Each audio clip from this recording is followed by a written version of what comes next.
弟兄姐妹平安，今天是待降节第4个主日，12月21日，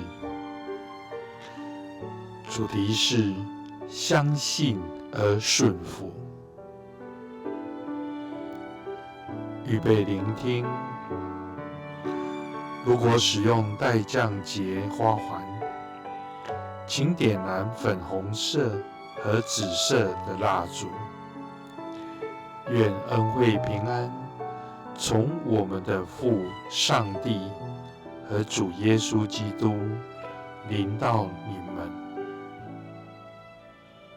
请我们用敬虔的心来阅读罗马书1章1到7节。基督耶稣的仆人保罗，蒙召做使徒，奉派传上帝的福音。这福音是上帝借着众先知在圣经上预先所应许的，就是论到他的儿子，我们的主耶稣基督。按肉身说，他是从大卫的后裔生的；按圣灵圣洁的灵说，因为从死人中复活，显明他是大有能力的上帝的儿子。我们从他领受了恩典和使徒的职分，在万族中使人因他的名相信而顺服，其中也有你们这蒙耶稣基督所召的人。我写信给各位住在罗马，为神所爱，蒙召为圣徒的人，愿恩惠平安从我们的父上帝和主耶稣基督临到你们。请我们用敬虔的心来探求并深思。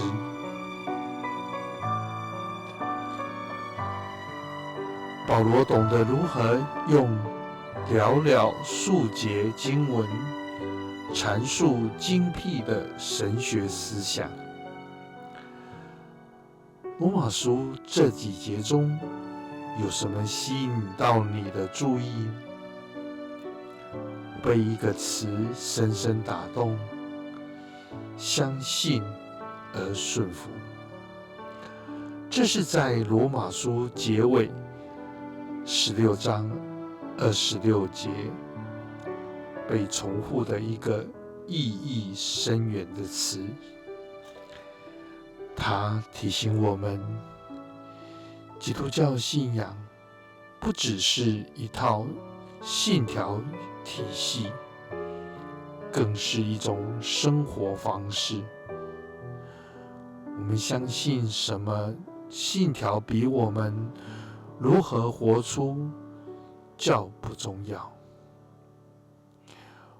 我小时候在教会里并未被教导这一点，反而有人告诉我，身为基督徒最重要的是相信正确的教义，而这些教义是由我的教会决定的。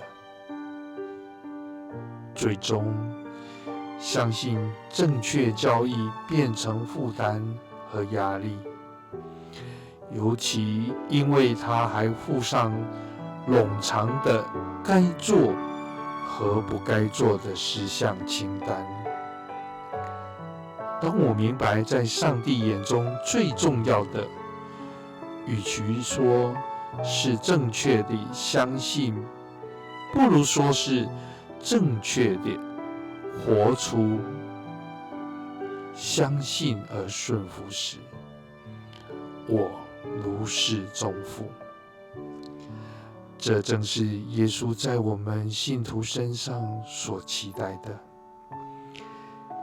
信仰不是只关于我们必须相信的内容，然后就无关其他事。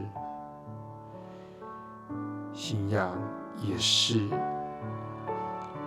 而且最主要的是关于顺服，也就是每日活出回应上帝旨意的生命。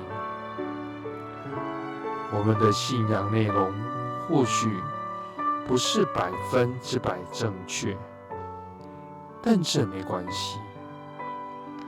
真正的问题在于我们的行为，在于我们对上帝全部诫命的顺服和对耶稣指示的接受。耶稣是道成肉身的上帝，相信这伟大的信仰真理是正确的开始，但只是一个开始。就当我们寻求在基督里更顺服上帝时，这信仰才会更加深刻。我们应该扪心自问，我正在如何将那能向世人彰显我的信仰的顺服付诸实际行动？请我们用祷告来回应。主啊，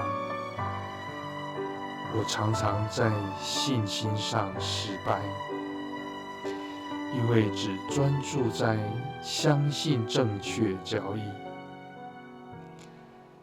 求你帮助我实践相信而顺服，并不断地实践，直到我为荣耀你名，并为感谢你为我的罪牺牲，越来越能顺服。